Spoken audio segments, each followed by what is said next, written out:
Welcome to Capitol View on WSIU. I'm Jeff Williams, sitting in this week as we take a look at what's making news around the state in Illinois politics.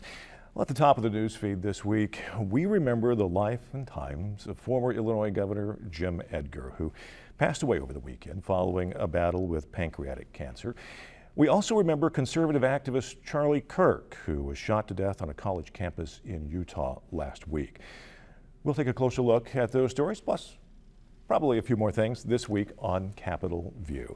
To help lead the discussion are Hannah Meisel, State House and Chicago reporter for Capitol News Illinois, and Dan Petrella, political reporter for the Chicago Tribune. Both of you, welcome back to the program. Thanks for having us. Good to be here. Now, the state of Illinois is mourning the loss of its 38th governor, Jim Edgar. Edgar was governor from 1991 to 1999 and Secretary of State a decade prior to that. He also served in the Illinois House. Just a longtime public servant, and I think it's probably safe to say he's had a significant impact on the state of Illinois, even beyond his time in office. Hannah, you did a retrospective this week of the governor. How do you think he's going to be remembered? Well, I mean, he's at the time of his death on Sunday, he had been out of office for longer than he had ever actually served in office.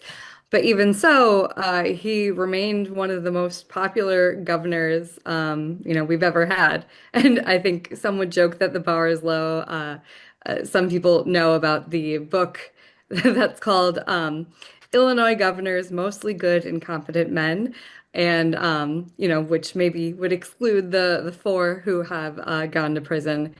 But Jim Edgar was, kind of the consummate statesman. He was brought up under Governor Jim Thompson, who was known for his, big personality, who could sometimes be brash. Jim Edgar was a little bit more reserved, but nonetheless, could work across the aisle. Of course, it was a much different political time.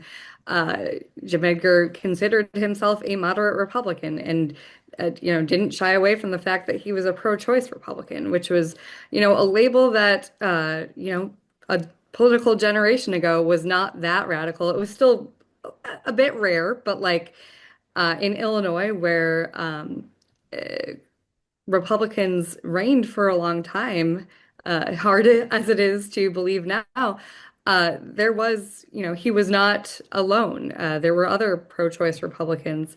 They were massively popular. Jim Edgar, like I said, he's been out of office for longer than he really ever served, but he remained in and around political circles. And in 2012, he started up a program called the Edgar Fellows, and it was focused on developing political government leaders in a bipartisan way. I have many friends and acquaintances who have gone through the program, including, this most recent in August. And last week there was a dinner, and unfortunately, because the former governor had been in the hospital, I believe, at that time, he was unable to attend and, of course, died on Sunday. But I think, he's going to remain in the imaginations of many Illinoisans, just as he had before, as one of our, very good governors and someone to aspire to, even though, he said many times publicly that his brand of politics would probably not succeed today. Mm-hmm. Mm-hmm. Dan, your memories of Governor Edgar. Yeah, he's a really interesting figure. And I think if you look at the way he has related to our past two governors, that tells you a lot about him as a person and about where his party has gone over the last couple decades. He had a very tense relationship with former Governor Bruce Rauner, a member of his own political party, who he was not shy about criticizing when he thought that Governor Rauner was being too extreme in his demands. For example, curtailing the rights of labor unions. And he's had a very cordial relationship with Governor Pritzker, who considers him a friend. So it's been very interesting. I think looking at the political positions that Jim Edgar held in the 1990s, when I was growing up, he's really my first memory of an Illinois governor. And like Hannah said, kind of set the bar, at least for governors since. And a bar that several have failed failed to clear, including his two immediate successors who went to federal prison. So, I first encountered him at an election night party, I guess you would call it, for Judy Bar Topinka, who was the Republican nominee for governor in 2006, who lost to Rod Blagojevich when he won his second term. It was not a close race. As I was pulling up to the hotel for the election night party, AP, as polls were closing, called the race for Blagojevich, but ran into Edgar kind of in the ballroom watching the returns on TV. And I was just a young, just out of college reporter, but he was very kind and generous with his time and spoke to me, and encountered him again as a graduate student at University of Illinois in Urbana-Champaign, where he would come and speak to both undergraduate journalism classes and graduate classes in the journalism program there at U of I. Was always very generous with his time and sharing his insights about, how politicians interact with the media. And I think it's worth mentioning that there are some issues where he has been criticized on. Mayor Daley likes to call him Governor No because they butted heads on a lot of issues. And some people blame our current pension situation on this 50-year ramp that he helped create. Although others would argue that the problem is not the ramp itself, but the fact that they didn't keep up with the payments all along soon after it was created. And another idea that he had that was pretty um, would have been would have made a big change in the way the state deals with its finances is this idea of this property tax swap where you'd raise the state income tax and lower property taxes and better fund schools, which he actually, I guess, borrowed would be the kind word from his reelection opponent, Don Clark Netsch. And it ended up being Republicans in his own party in the state Senate at the time who killed the idea. So just, a very important figure in Illinois politics, especially over the last generation, and certainly someone who has left a big impression, and I think is just a real sort of signpost of where the party was when it was more prominent in the state and where it's gone since. Well, I'm going to date myself because I had the opportunity to cover Jim Edgar as at the end of his tenure of Secretary of State, as well as his campaign for governor and into his first term, and I got to cover the back end, the tail end of his second term when I returned to Illinois. A lot of words have been used to describe Edgar, but I think for me as a reporter, it was forthright and compassionate. And that then Governor Edgar or Secretary of State Edgar, he really was the yardstick that I used to measure other politicians that I covered throughout my years. And just one quick personal note. I had an experience with Jim Edgar when he was Secretary of State when I was, I think, eighth grade at the time. He came to speak, and I think he's probably giving some sort of grant or award maybe to our local library. But a group of students from our government class went, and after the news conference was over, he took the time, he sat down, and he answered every question that all of these seventh and eighth graders that we had for him, including from this future reporter. And I'd mentioned to him that at the time that I collected license plates. Well, a few months later, Oh, wow. this arrived in the mail, and obviously this is a sample plate. You would see these at the DMV on display, and I'm sure some staffer made a note. Oh, send the redheaded kid who asked a bazillion questions about license plates a license plate. But it also came with a short but very thoughtful handwritten note from then Secretary of State Edgar, and that has stayed with me for years. And looking back, I think it really underscores the compassion that he had for people of all ages to take the time and answer all the questions from a bunch of junior high school students. That really underscored a lot of what has been said about the former governor and really kind of underlined the experience that I had with him and how that's had an impact on my reporting and how I look and view it at politicians. So anyway, thank you for allowing me Well, to that's a share great that. point. I want to note that he is going to lie in state in the Illinois Capitol on Friday, this coming Friday, the 19th, in the afternoon, which is the first official to Lyon State in a long time. I actually can't remember the last time. Certainly not George Ryan when he passed earlier this year. I'm sure that maybe Jim Thompson would have if he had not passed in August 2020, when COVID was still, kind of at its height. Yeah. Yeah. Well, we also want to turn our attention to Charlie Kirk, a conservative activist originally from Illinois who was tragically shot and killed during a public gathering on a college campus in Utah last week. His Turning Point USA organization, it's popular on college campuses across the country, including here on the SIU campus.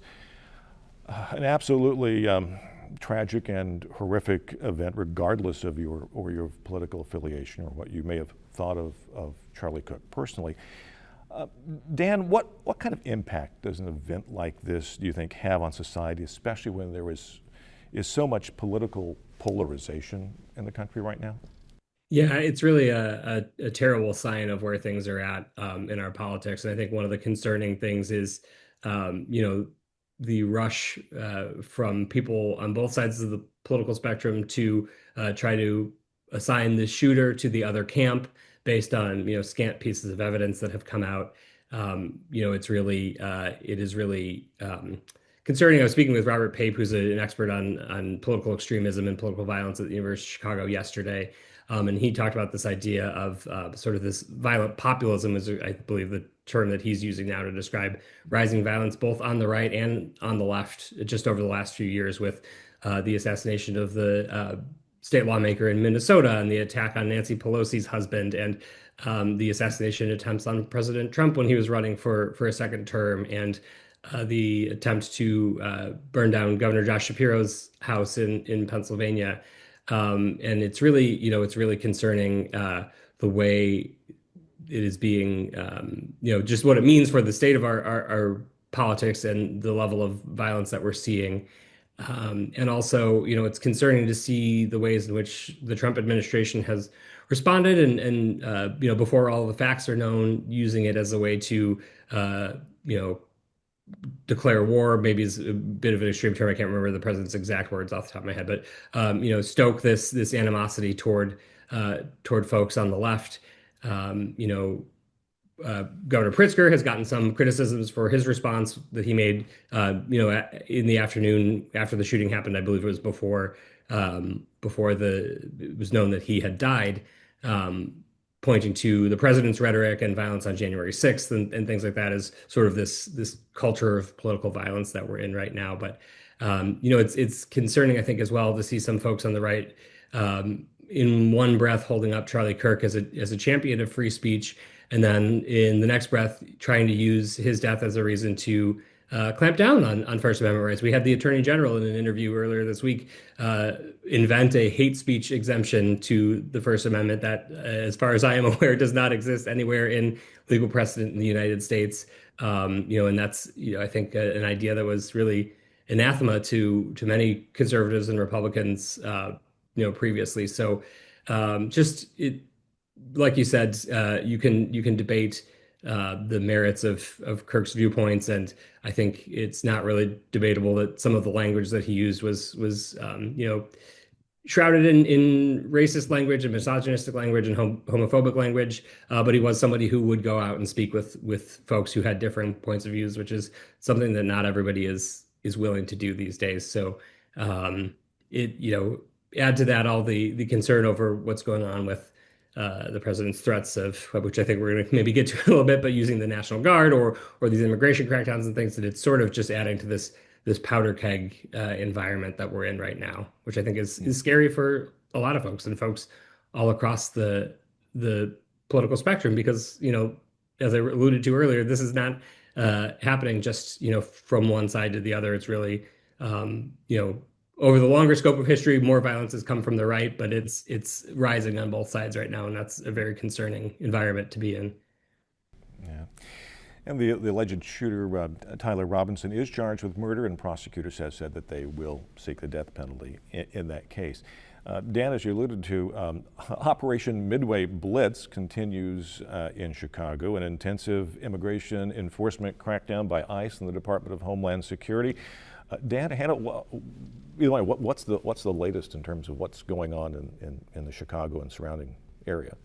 Yes, as we are taping here on Wednesday morning, September 17th, just yesterday morning, in two suburbs of Chicago that have significant immigrant populations in Elgin and West Chicago, there were big ICE raids that happened, early in the morning, which resulted in several arrests, including the brief detention of a U.S. citizen.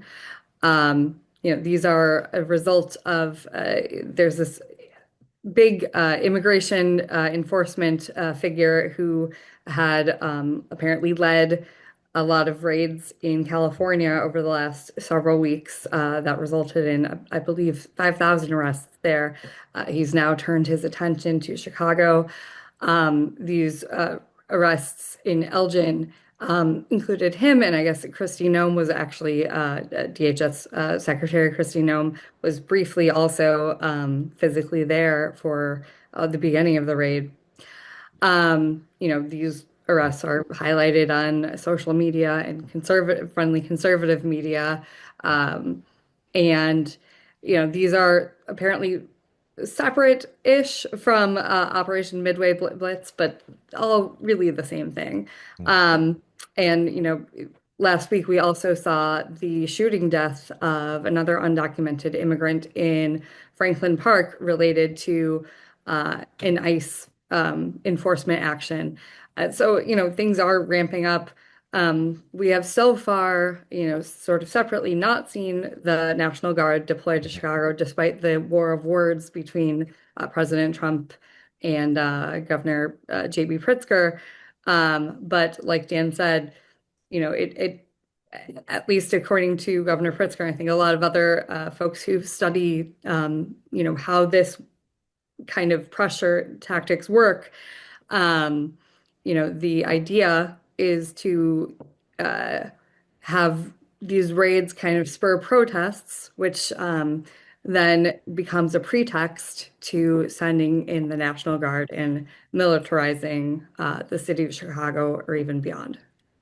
Yeah, and one of the things that's really concerning about the arrest in Elgin of the U.S. citizen, or he wasn't arrested, the detention, was that the Homeland Security Secretary Kristi Noem actually shared a video that included him being led away in handcuffs, and then she appeared to hop onto the truck where he was taken, and then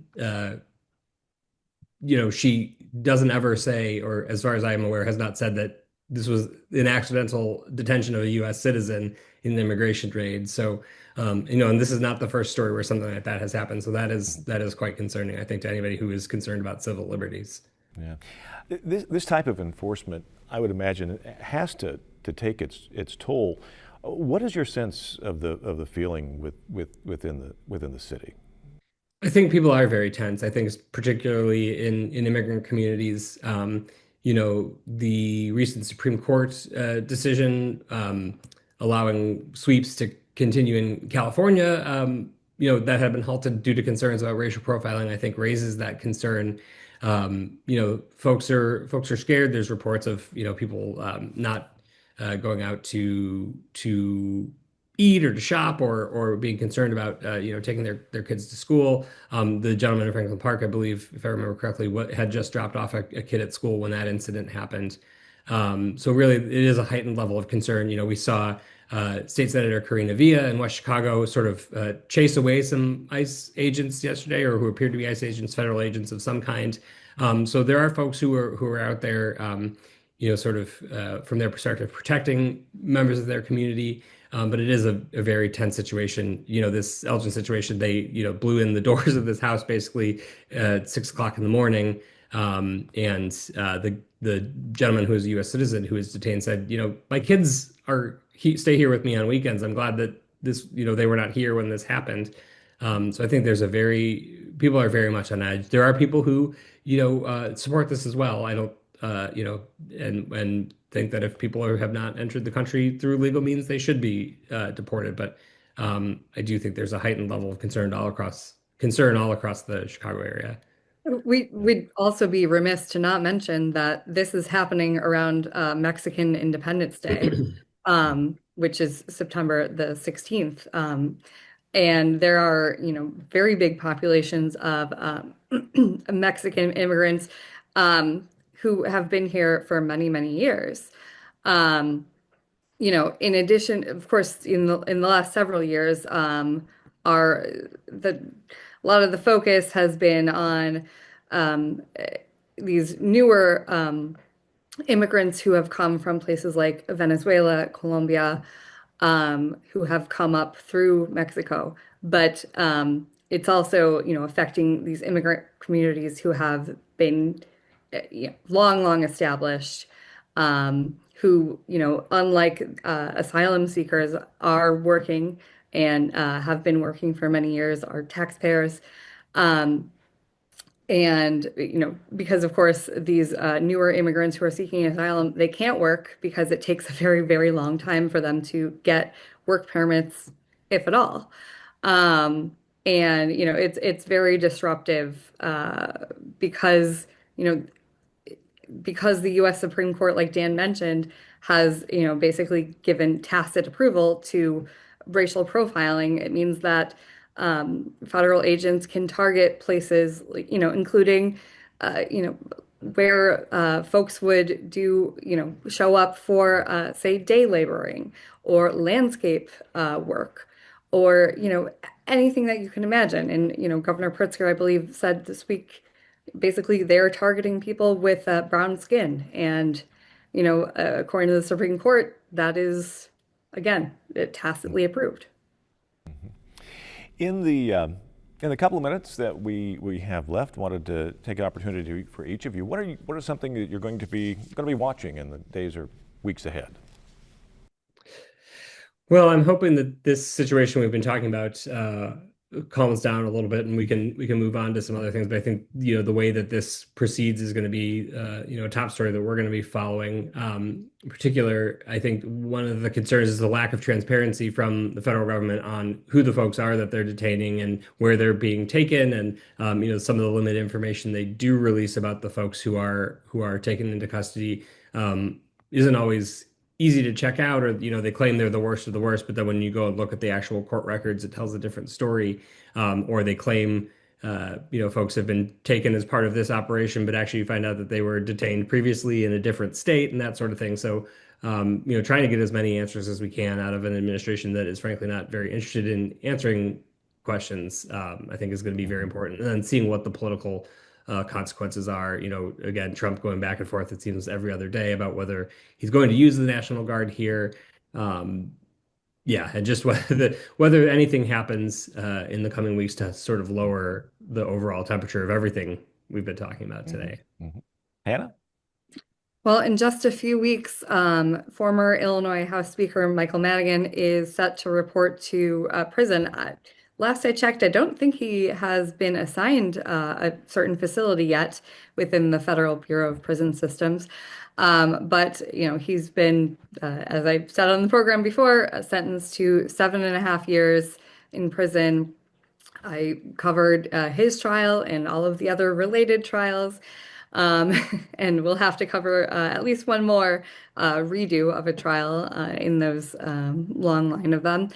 And, it's really going to be an interesting kind of coda to this whole long saga. And, some have speculated that maybe he would try to appeal to President Trump. I personally feel like he is too proud to do that, but others have pointed out that he would do anything to save his own skin. I did think it was interesting that after Jim Edgar passed, he and his wife put out a statement, honoring his legacy. So, he still believes himself to have that sort of responsibility and believes himself to be part, in the mix. All right. Hannah Meisel, Capital News, Illinois. Dan Petrella, Chicago Tribune. Thank you both for joining us this week. Thank you. Glad to be here. And I'm Jeff Williams. Thank you for tuning in for Capitol View.